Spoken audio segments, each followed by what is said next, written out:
Buddy, it's Pastor Paul.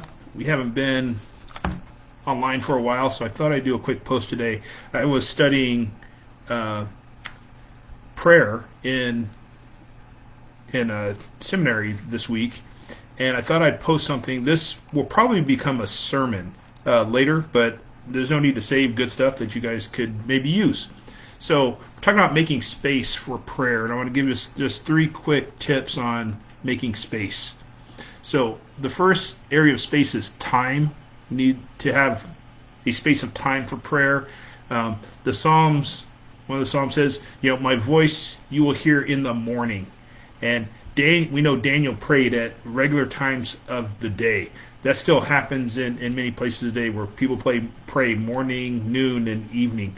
Not everybody's a morning person, of course, but I need to set aside a specific time of day, my appointment with God, in order to make a regular practice of prayer and have that relationship with Him. So time space.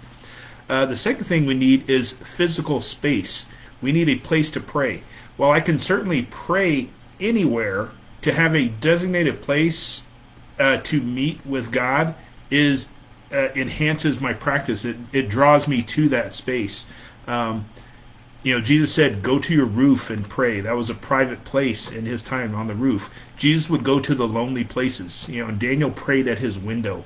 So we need to have a place. I just this week rearranged my office to look less like a counseling area and more like a prayer area.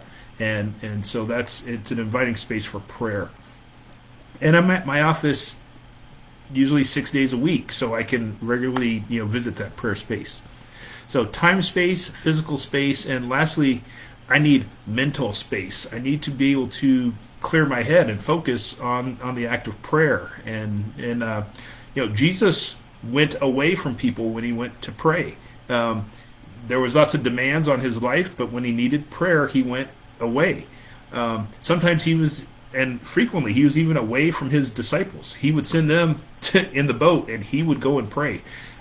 Today, I think it's our phone or something like that. We need to get away to make that mental space and not be doing our tasks for the rest of the day or being interrupted. So we need time space, physical space, and mental space, and that allows us space for prayer. I hope that's useful for you. Thanks.